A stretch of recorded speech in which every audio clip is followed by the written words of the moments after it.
18ാം ലോകസഭയിലേക്കുള്ള ഈ തിരഞ്ഞെടുപ്പ് രാജ്യത്ത് പൊതുവെ ഉണ്ടാകുന്ന ഏറ്റവും പ്രധാനപ്പെട്ട ചർച്ച 10 വർഷമായിട്ട് രാജ്യം ഭരിക്കുന്ന നരേന്ദ്രമോദി സർക്കാരിന് ഒരു മൂന്നാം ഊഴം നൽകണം എന്നുള്ള ഒരു പൊതുജനാഭിപ്രായത്തിൻ്റെ അടിസ്ഥാനത്തിലാണ്. നരേന്ദ്രമോദി ഗവൺമെൻറ് വീണ്ടും അധികാരത്തിലേക്ക് തിരിച്ചു വരും എന്ന കാര്യത്തിൽ നമ്മുടെ രാഷ്ട്രീയ രംഗത്ത് പ്രവർത്തിക്കുന്നവോ മറ്റേതെങ്കിലും രംഗത്ത് പ്രവർത്തിക്കുന്നവർക്കോ അഭിപ്രായ വ്യത്യാസം ഉണ്ടാകുമെന്ന് എനിക്ക് തോന്നുന്നില്ല. രാഷ്ട്രീയ വിമർശനങ്ങളുണ്ടാകാം. പക്ഷേ ഇന്ത്യയുടെ പൊതു സാഹചര്യത്തിൽ കഴിഞ്ഞ പ്രാവശ്യത്തേക്കാൾ ഭൂരിപക്ഷത്തോടുകൂടി മോഡി ഗവൺമെൻറ് വീണ്ടും തിരിച്ചു വരും. പ്രധാനപ്പെട്ട കാരണം 10 വർഷക്കാലം നമ്മുടെ രാജ്യത്ത് നടപ്പിലാക്കിയിട്ടുള്ള അഭൂതപൂർവമായിട്ടുള്ള വികസന പ്രവർത്തനങ്ങൾ, ജനക്ഷേമ പ്രവർത്തനങ്ങൾ, ലോകത്തിൽ മറ്റൊരു രാജ്യത്തിനും താരതമ്യം ചെയ്യാൻ സാധിക്കാത്ത വികസനവും ക്ഷേമവുമാണ് നമ്മുടെ രാജ്യത്ത് നരേന്ദ്രമോദി സർക്കാർ കഴിഞ്ഞ 10 വർഷത്തിനിടയിൽ നടപ്പിലാക്കിയത്. കോവിഡ് കാലഘട്ടത്തിൽ ആരംഭിച്ച ക്ഷേമ പ്രവർത്തനങ്ങൾ കഴിഞ്ഞ 5 വർഷമായി നമ്മുടെ രാജ്യത്തിലെ 80 കോടിയിലേറെ വരുന്ന ആളുകൾക്ക് സൗജന്യമായി 5 കിലോ അരി കൊടുക്കുന്നൊരു പദ്ധതി, അത് ലോകത്തിലെ ഏറ്റവും വലിയ ക്ഷേമ പദ്ധതിയാണ്. അതിന് സമാനമായൊരു പദ്ധതി ലോകത്തിലെ ഒരു രാജ്യവും നടപ്പിലാക്കുന്നില്ല.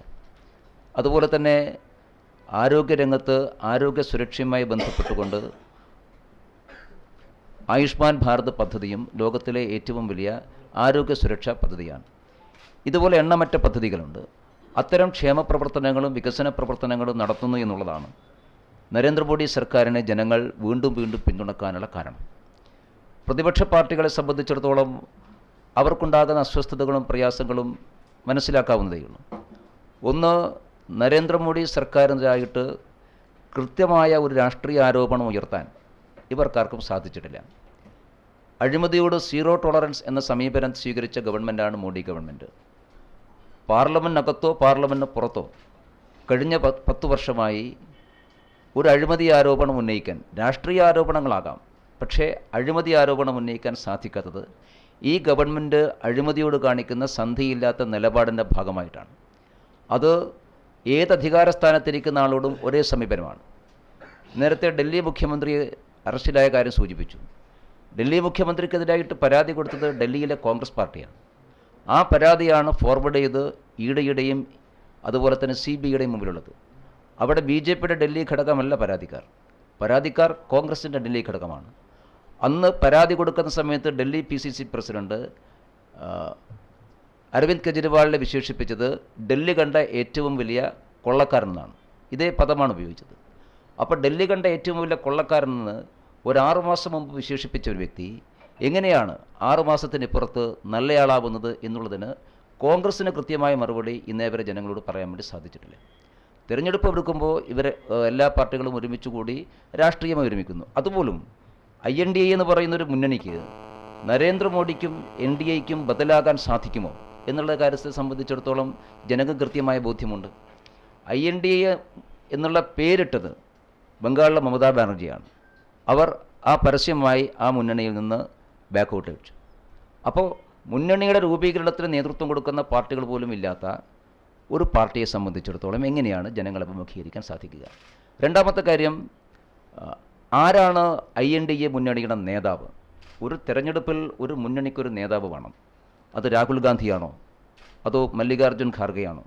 രാഹുൽ ഗാന്ധിയാണ് എന്ന് കോൺഗ്രസ് സമ്മതിക്കുകയാണെങ്കിൽ ഒരു വിചിത്രമായിട്ടുള്ള വിരോധാഭാസമുണ്ട്. കാരണം നിലവിൽ ഇതുവരെ രാഹുൽ ഗാന്ധി ഇന്ത്യയിൽ ഒരു പാർലമെൻറ്റ് മണ്ഡലത്തിലേ മത്സരിക്കുന്നുള്ളൂ. INDA മുന്നണിയുടെ പ്രധാനമന്ത്രി സ്ഥാനാർത്ഥി രാഹുൽ ഗാന്ധിയാണെങ്കിൽ സ്വന്തം മുന്നണിയുടെ പ്രധാനമന്ത്രി സ്ഥാനാർത്ഥിയെ തോൽപ്പിക്കാൻ അതേ മുന്നണിയിലെ ഘടകകക്ഷി മത്സരിക്കുന്നത് ഇന്ത്യൻ ജനാധിപത്യ ചരിത്രത്തിലെ ഏറ്റവും വിചിത്രമായ വിരോധാഭാസമാണ്. അപ്പോൾ ഒരു മുന്നണിയുടെ കെട്ടുറപ്പ്, ഒരു മുന്നണിയുടെ നയം, ഒരു മുന്നണിയുടെ സമീപനം, ഇതൊന്നും INDAയുടെ മുന്നണിക്കില്ല. മുന്നണി തെരഞ്ഞെടുപ്പ് രാഷ്ട്രീയത്തിലെ മുന്നണി എന്ന് പറയുന്നത് കേവലം ഒരു പ്ലാറ്റ്ഫോമല്ല. അതിനൊരു ലീഡർഷിപ്പ് ഉണ്ടാവണം, അതൊരു പോളിസി ഉണ്ടാവണം, അതിനൊരു വേ ഓഫ് തോട്ട് ഉണ്ടാവണം, ഇതെല്ലാം ഉണ്ടാവണം. ഇതില്ലാതെ മോഡിക്ക് ബദൽ ഞങ്ങളാണ് എന്ന് പറയുന്നതിൻ്റെ പരിഹാസ്യത തിരിച്ചറിയും.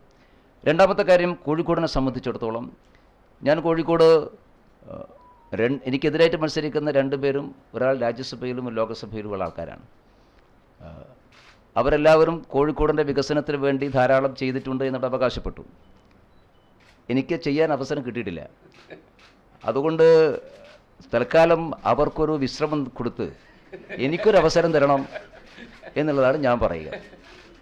വികസനം എന്ന് പറയുന്നത് കുറേ കാര്യങ്ങൾ നേരത്തെ ഇവിടെ സൂചിപ്പിച്ചു. നരേന്ദ്രമോദി ഗവൺമെൻറ് കഴിഞ്ഞ 10 വർഷമായി കോഴിക്കോടിന് ഒരുപാട് വികസന പ്രവർത്തനങ്ങൾ നടത്തിയിട്ടുണ്ട്. അത് മോഡി ഗവൺമെൻറ്റിൻ്റെ പട്ടികയിലല്ലേ വരേണ്ടത്? അപ്പോൾ ഒരു മിനിറ്റ് കൂടിയുണ്ട്, ഞാൻ ഇവിടെ നോക്കുന്നുണ്ട് കറക്റ്റ് ടൈം. അതുകൊണ്ട് നരേന്ദ്രമോദി സർക്കാർ കോഴിക്കോട് നൽകിയതിനേക്കാൾ കൂടുതൽ ഒരു വികസനവും കോഴിക്കോടിന് കിട്ടിയിട്ടില്ല. ഇനിയും നമുക്ക് മുമ്പോട്ട് പോകണം. അതിന് ഈ പ്രാവശ്യം NDAക്ക് ഒരു അവസരം തരണം എന്നുള്ള സമീപനമാണ് ഞങ്ങൾ ജനങ്ങളുടെ മുമ്പാകെ അവതരിപ്പിച്ചിട്ടുള്ളത്.